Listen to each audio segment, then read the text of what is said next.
Welcome back to part 3 of our Jurassic World Evolution 2 build focused on The Last of Us, part 2. In our previous episode, we were able to go through a ton of different dinosaurs. We included Triceratops, Ankylosaurus, Velociraptor, Pteranodon, and a ton of other dinosaurs that Joel and Ellie see in the Natural History Museum in The Last of Us Part 2. And as always, if you like Jurassic World content, or you like The Last of Us, or you like park building, would love to see you like and subscribe, as we are going to continue to pump out content for this as we're getting ready for Jurassic World Evolution 3 to launch, and we'll still do some things in Jurassic World Evolution 2 as well. We are also at this moment trying to do a live stream and playthrough of Jurassic World Evolution 1, the campaign, as we are just going through relearning a game that I had played a couple of years back and am figuring out that it is an entirely different game from Jurassic World Evolution 2. One thing that feels entirely different from Jurassic World Evolution 1 to Evolution 2 is the amount of decorations that we get to use and to take advantage of to create these spaces where we don't necessarily need to have dinosaurs in an entire park. And in fact, I think sometimes it's better to have spaces where we don't have dinosaurs to just give it a little more of that realistic feeling. You don't have zoos where every single space has an animal or an enclosure. There are spaces where we can just hang out and talk, and we can get away from those animals, and wanted to create a few spaces in our park where we can do things like that. And so building out spaces here like we are, I think are just important to creating a more authentic looking and realistic park for our guests that are going through these kind of spaces here. And I am trying to get better at using different paths in here. I know that path design and using different paths is going to be a big part of Evolution 3.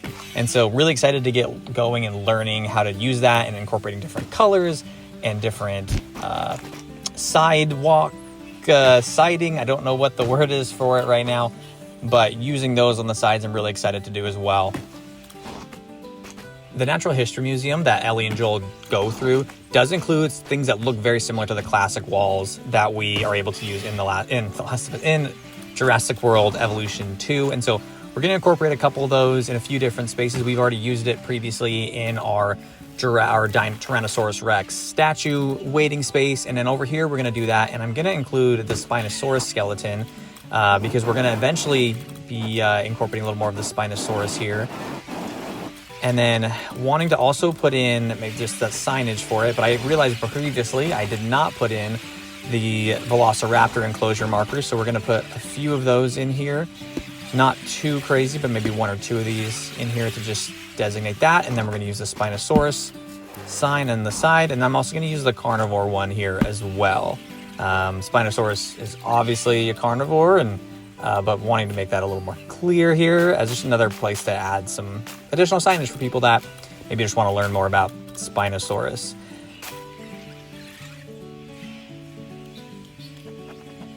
We can't fit a ton of different shops and buildings over here, so I'm going to pivot here a little bit. And like I said, I'm trying to get better at using the different path designs or path colors here. So we're going to split these into 3 different squares, and then going to take a different path. So we're going to try to use the classic luxury path here and create 3 boxes of sorts. Yeah, I'm trying to get better at this. One of the downsides of using this many paths here is sometimes it screws up, or it makes the AI, the path logic here, a little funky. But we are getting better every single day. We're just going to try to get a little bit better at building these parks. Putting a few different modern lights in here as well on the sides. And then after that, I'm going to put in a few banners as well. I don't love having everything look symmetrical and the same, but in a space like this, I think I'm just gonna do it because I want to. So we're gonna do it. So we'll put 3 of these in. We'll put one in the middle and one in the front, and then we'll put another one here in the back. And what guest space is not complete with a ton of seating as well. So we're gonna put some of the tables and chairs on the side here. And for that first line, we'll try to use the same exact table for all of them. And then we're going to start mixing a few of these picnic style tables as well. And I can't fit another great piece of a table in here as well, so I'm going to actually pass on that. And then on the side here, we will just put some more plants as well, and just these little planter boxes on the sides. And I'm trying to speed through this because I don't want to take 3 hours of your day to show what we were able to do here. You see all the people just clumped up like ants in that little space there. So that's just the path logic working or not working to put everything together and tell people where they want to go, which is lovely. Love that for them.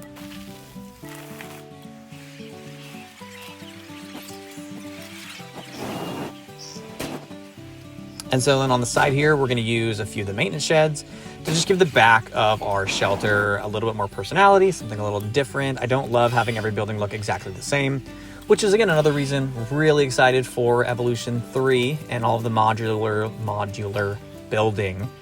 Why is that a complicated word today? Modular building. Excited to get that going and spend probably a ridiculous amount of time just in there building different buildings and creating things there. So that will be fun. Stay tuned for that next week.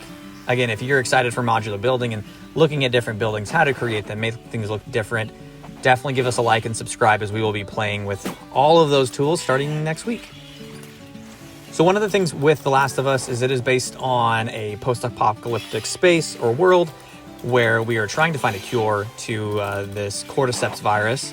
And so to kind of keep on theme with that, we're going to put a science center in here as well, where let's say they're working on a cure. Do they get there? Do they not? We don't know, but at least at this moment we have not, which is why we have this park that we are researching it. That might have felt redundant, but we are going to roll with that. Putting a few banners in here as well.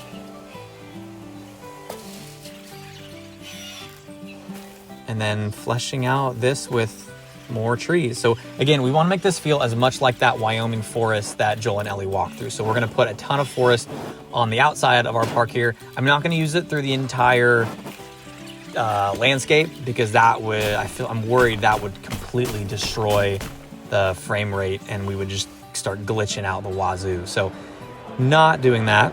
But no, this is our space here now where kind of guests come in, they can sit, they can pop over to the Science Center if they'd like to, before we go on to the back half of our park here.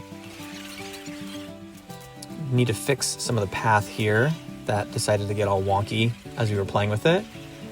And then we're going to put in another amenity over here that's going to be our other reference to The Last of Us. So we have a couple different things that you could guess this is going to be. Is it a new pair of sneakers? How many of those do you have? Not enough.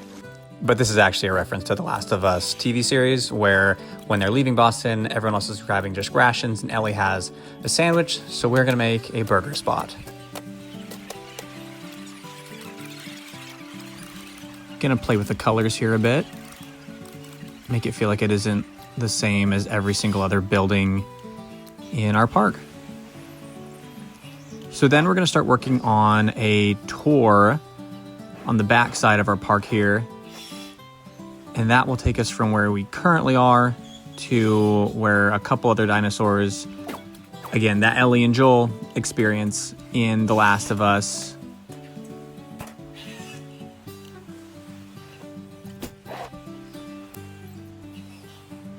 And I realized afterwards that I could have done this a lot easier if I would have just used the fence and just made a straight line and put that in. But why would we make it easy? So we're just going to do it this way. I know some people have different opinions on The Last of Us Part 2, and I really enjoyed it.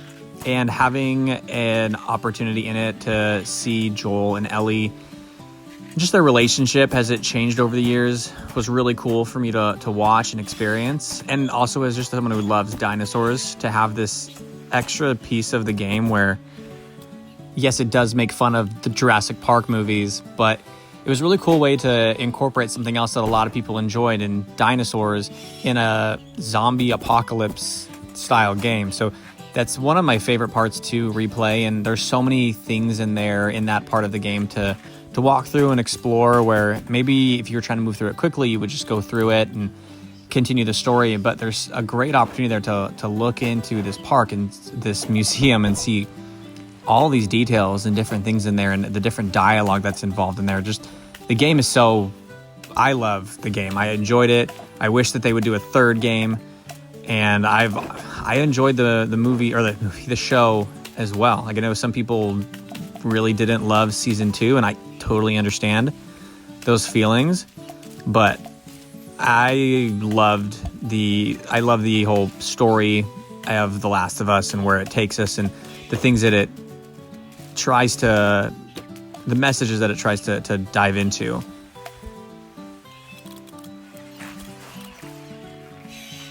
I just think the level of storytelling in those kind of games is great, and I will always enjoy that in a game. But we're not here to talk all about The Last of Us. We're here to build a park.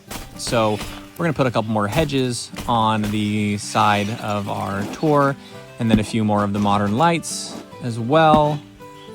We'll fill in like 6 on both sides of this and make them close to symmetrical. It's not going to be perfect, but nothing in the real world is, so we'll try, but it's just not. We're going to fall a little short. We'll put a couple of these in there, and then we'll use the Mediterranean trees because they're bigger, and they fill up a little more of that space without going too crazy with the scenery.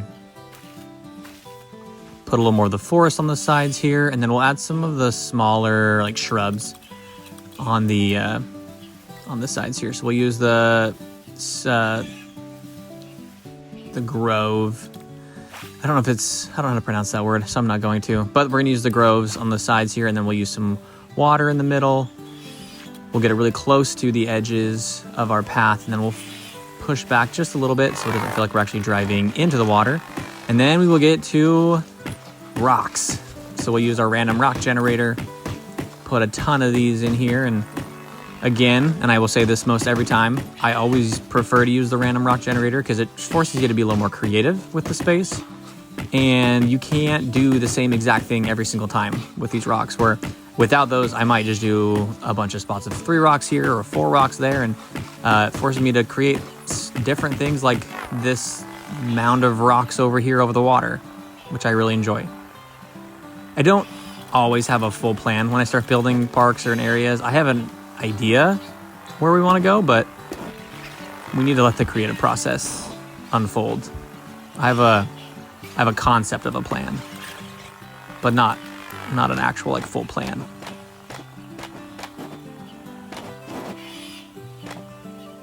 We'll put some more tables and chairs in on the side.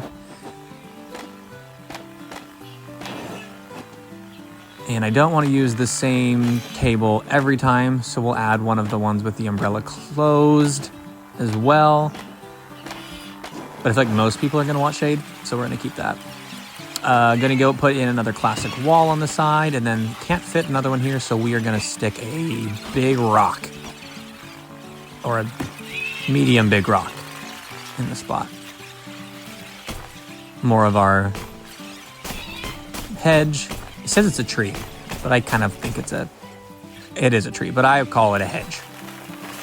We'll add more forests on the side here and go through that, and that will give us this entire space here where we will see from The Last of Us, Ellie does encounter or see the skeletons of the Stegosaurus, and then also does see that iguanodon as well. So when we go through this place here, we'll see the Stegosaurus coming up to the water, and then we'll also see some iguanodon as well here.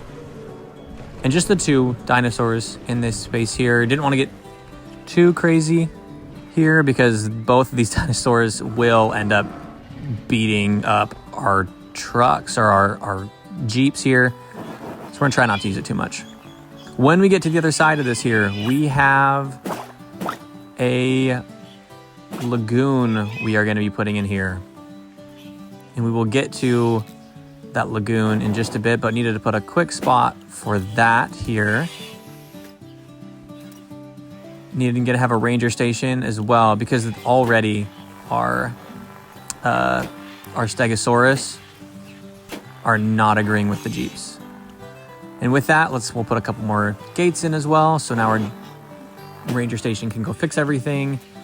And we will start to connect all these paths here. And gonna start with just this half circle, and we'll flesh out the middle of that as well, or fill it in as we get going. But definitely want to make sure that we can start putting together the side of this lagoon. I'm gonna pull the terrain down here on the sides here, because this will end up being 2 enclosures in there. And I want to use that lagoon as part of the fencing on the perimeter on the outside, or that side, where we'll kind of just take it on both sides of this over here eventually, to put a couple of different, we're actually gonna put 2 different carnivores in there from The Last of Us. And it's always fun to me when I see different games or movies that try to incorporate dinosaurs or add it to it, where it didn't need to be part of the story, but I definitely appreciate it.